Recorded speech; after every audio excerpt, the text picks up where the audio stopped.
Раскол, эпизод 13. Тупиковые ветки реальности. История создания тупиковых веток реальности непростая и берет свое начало в стародавние времена. Мы рассказали в нашей книге про Египет об особенностях данной и соседних территорий, но, по-моему, не упоминали там о том, что в этот период зародилось так называемое темное жречество, которое в разные периоды, особо не светясь, старалось загребать жар чужими руками.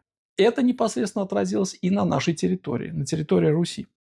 После падения Луны Леля, тоже мы об этом в наших лекциях предыдущих рассказывали, произошел очень мощный сдвиг в пространстве. Стала сильно проявляться гравитация. А последующий за этим второй потоп прекратил свободный доступ к Солару. Посмотрите нашу лекцию про Солар. В результате произошло рассогласование. Все процессы растянулись и разошлись во времени. А затем, потеряв возможность обновлений, стали зацикленными предыдущие сценарии. Но тогда этого никто не понял, так как это не было проявлено. Тогда же сюда стали заводить людей. Я подчеркиваю, людей. Человек здесь присутствовал до этого. Посмотрите, пожалуйста, в основных понятиях на сайте, в чем разница между людьми и человеком. Давайте теперь перенесемся в XII век. На некоторых территориях тогда еще сохранялись живые коды, но природная целостность была нарушена. Тогда существовала семеричная система, отголоски которой до сих пор ощущают те, кто пытается сохранить древние обычаи, или те, кто занимается фольклором. В чем ее суть? По сути, это 7 этапов соединения и включения в энергии Солара. Те, у кого сохранились способности, тогда вылетали в пространство своим сознанием, где были сохранены живые коды. Но таких было очень мало. Дело в том, что после ядерных войн, приведших к потопам, всех долго продержали под землей. Ну ладно бы просто зайти под землю и переждать, и потом выйти. Нет. Проблема состояла в том, что многие подземные пространства в результате сдвига стали доступны хвостатым. Эти хвостатые выглядели достаточно странно, как они имели рыбьи головы, рыбьи лица и длинные такие хвосты, как у крыс.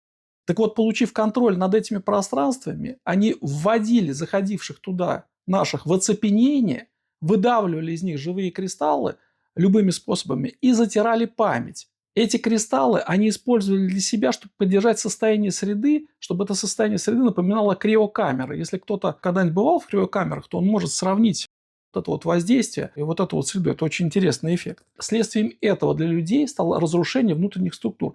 Это прекрасно показано в одном из фильмов «Последний богатырь». Можно предъявлять много претензий к этой серии о том, что там богатыри выведены полными идиотами, о том, что там имеется много искажений.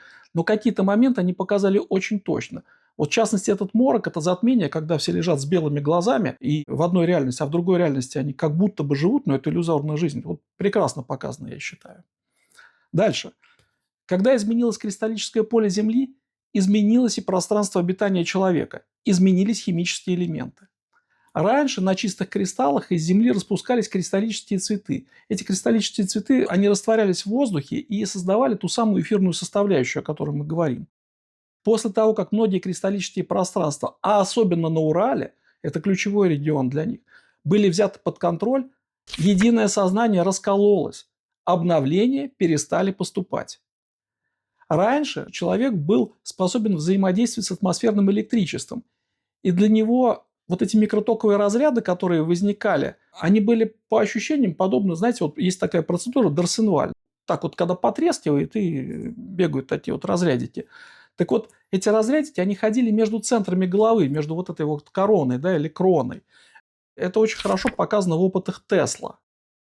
А потом начал проявляться грубый огонь. И после третьего потопа начались грубые разряды, которые мы уже вот как молнии воспринимаем. И структуры людей уже не в состоянии были выдержать такие разряды. Поэтому появилась необходимость в заземлении. Начало проявляться это явление после VI века. Но по большому счету к этому времени у людей начинают разрушаться или исчезать внутренние принимающие кристаллы. Еще раз повторю, система перестала обновляться. Что же дальше? Опять 12 век вернемся. А остались лишь слепки пространств, в которых сохранены отголоски прежних форм проведения энергии, каких-то звуков, каких-то ароматов. Но истинная вибрация уже не улавливается людьми. Хотя сердце иногда может прикоснуться к этому, отозваться этим образом через музыку, через одежду, через хороводы, через какие-то фольклорные праздники. Но люди не могут выйти на необходимую вибрацию, которая собрала бы кристалл сознания. В результате что мы имеем сейчас? Форма есть, а начинки или содержание, которое могло бы привести к структуризации, к преобразованию энергии, нет. Поэтому это и не связывается с жизнью, даже у тех, кто смог сохранить память о былом. А раньше это имело прямое практическое применение. Не было никаких ограничений. Ныне же нарушена связь времен и поколений. В результате все находятся на разных ветках реальности. Как же так получилось? Ну, получилось так очень просто. Нашими предками не было учтено, что враги смогут создать много разных веток реальности на базе слепков с этих веток. Никто не верил, что такое возможно, так как это направлено против жизни. Это просто уму непостижимо. Кстати, отошлю вас к Гарри Поттеру, фильму, который многие смотрели. Помните, там крестражи были с частичками души? Они все оказались под управлением темного жречества. Ну, в частности, вот у Гарри Поттера пересмотрите фильм про принца-полукровку и заострите свое внимание на вопросе, поставленном там. Можно ли расколоть душу? Как раскалывается душа? Не знаю, что вы читали, Том, но эта материя очень темная, по-настоящему темная. Крест-страж – это предмет, в котором человек спрятал часть своей души. Я не понимаю, как человек при этом действует. Раскалывает душу и прячет часть ее в предмет, и он будет защищен, если на него нападут и уничтожат тело. Таким образом? Спрятанная часть души продолжает жить. То есть он не может умереть. И как же раскалывается душа, сэр? Думаю, вы и сами знаете ответ, Том. Убийство. Да. Верно, убийство разрывает душу.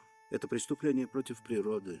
Расколоть душу можно только раз? Ведь, скажем, число 7. 7? Мерлинова борода, Том. Ведь мысль об убийстве одного человека чудовищна. Разорвать свою душу на 7 частей? Но вы же это гипотетически, да, Том? Научный интерес? Конечно, сэр. Врагам удалось это после того, как они получили доступ к кристаллическим пространствам Земли. В таких пространствах, как в зеркальных комнатах, в разных зеркалах, запечатаны слепки разных веток. Поэтому квантование энергии и не происходит. В результате там проигрываются сценарии в виде голограмм, а потом эти голограммы проецируются в нашу жизнь. Восстановление кристаллов, прежде всего внутренних, возможно путем импринтинга, но не так, как думают многие, а через большие кристаллические пространства. Этот процесс уже начат. Скоро произойдет восстановление вязевости, достроятся недостающие фрагменты, причем во многих слоях сразу, и начнут выходить знания созвездий. Одновременно с этим начало вымываться отсюда из этой реальности темное жречество. Пока же слепки в душах людей, которые сохранили живые коды, пытаются соединиться, но ничего глобального не происходит, потому что каждый находится в своем слое. У людей не та вибрация, и они запускают не те коды. Они продолжают воспроизводить системные ошибки, а следовательно и такую реальность. Поэтому время не включается. Мы уже рассказывали, что существует единственная ветка реальности, которая может запустить все. Но люди пока не на ней. Все станет возможным лишь после проявления Солара. Что же нужно сделать, чтобы вернуть Руси сознание, а Орлу третью голову? Первое. Нужно прийти к миру в душе и, не снимая с себя ответственности за произошедшее, убрать чувство вины. Второе. Нужно переквантовать свою внутреннюю реальность, убрав эго. Третье. Должно прийти четкое понимание смысла жизни, адекватность собственной оценки и своих возможностей, исходя из сложившейся реальности. Четвертое. Нужно убрать из традиций и народной культуры излишнюю обрядовость, перестать делать из этого культ. Пятое. Нужно собрать все ветки реальности к одной точке, например, к искре разума. Шестое. Любовь к своим детям, к своей земле, заботу о близких нужно осознать по-другому. Для этого требуется убрать лишние шумы, начать заботиться о жизни, заботиться о духе, а не только о безопасности и удовлетворении потребностей физического тела. Нужно погрузиться в духовное развитие с задачей восстановить свой резонатор, свое сознание, свои альные алгоритмы. Это то, что напрямую связано с изменением собственной частоты.